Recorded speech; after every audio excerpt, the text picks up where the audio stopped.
Dan menariknya di situ itu selain masjid yang besar sekali, menurut saya itu daya tampungnya mungkin yang terbesar di Indonesia. Mungkin ya, nanti bisa dicari tahu lebih lanjut, tapi sangat besar.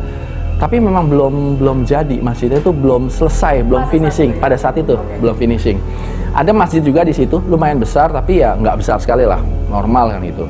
Terus ditunjukin, kan soalnya saya lihat di data itu termasuk pembayar PBB terbesar tuh di Indramayu, Al Zaitun itu. Bayar listriknya pun bisa sampai ratusan juta. Artinya kan ada apa sih di dalam ini? Oh, ternyata santrinya banyak dan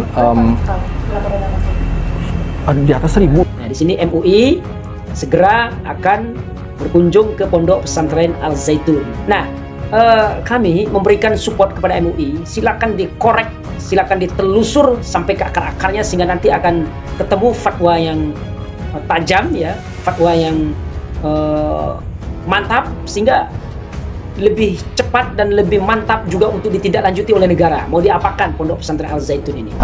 Langkah yang dilakukan di dalam proses pengkajian dan juga penelitian yang dilakukan oleh Majelis Ulama Indonesia terhadap Al Zaitun yang waktu itu juga sudah memicu kontroversi di tengah masyarakat.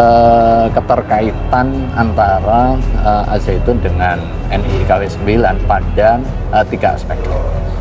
Pada sisi historisnya, kemudian pada sisi finansialnya, kemudian pada sisi leadershipnya. Yang bermasalah itu tidak begitu saja diselesaikan.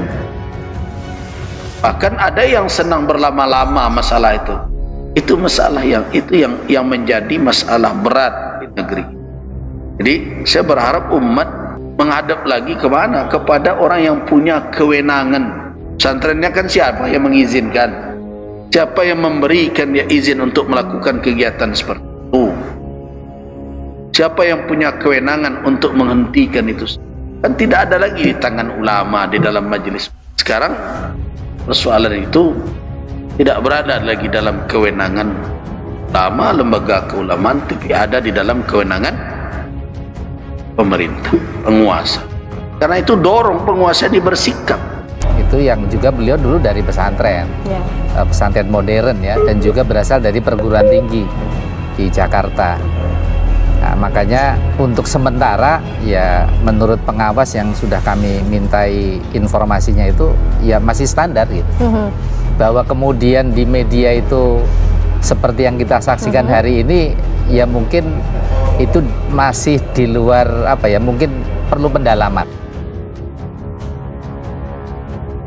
Tanggapan Buya Yahya mengenai santri yang diperbolehkan berzina di Ponpes Al Zaitun. Belakangan ini Pondok Pesantren Al Zaitun menjadi sorotan publik di media sosial karena banyak kontroversinya. Salah satu yang cukup ramai adalah mengenai dibolehkannya santri untuk melakukan zina dan menebus dosanya dengan sejumlah uang. Salah seorang mantan tokoh NII membeberkan praktik tersebut melalui podcast di kanal YouTube Herdi Pras. Ken Setiawan, mantan tokoh negara Islam Indonesia, menyebutkan bahwa Ponpes Al Zaitun di Indramayu tidak memperbolehkan santrinya berpacaran atau zina. Namun aturan tersebut tidak berlaku bagi santri yang memiliki uang, sebab dosa zina bisa ditebus dengan uang. Gak boleh pacaran, gak boleh berzina kalau gak punya duit. Kalau punya duit bisa dilakukan. Nanti ada majelis hukumnya bertahkim, kena pasal sekian, dengan bayar uang 2 juta dosanya hilang, kata Ken Setiawan. Dikutip dari kanal YouTube Herdi Pras Senin 5 Juni 2023, Ken juga mengungkapkan bahwa kasus pencabulan yang sempat terjadi di Ponpes Al Zaitun adalah suatu kebenaran. Tapi Panji Gumilang, pendiri Ponpes Al Zaitun, menghilangkan dan merombak seluruh tempat kejadian perkara. Kasus pencabulan semuanya fakta, namun karena saktinya Panji Gumilang semua TKP dan barang bukti dirombak, beber Ken. Atas kasus tersebut, Ken berharap Kemenag dan MUI segera melakukan investigasi lebih lanjut mengenai pemahaman dan ajaran yang ada di Ponpes Al Zaitun. Mengenai kasus ini, ceramah Buya Yahya mengenai tindak berzina kembali menggema di media sosial.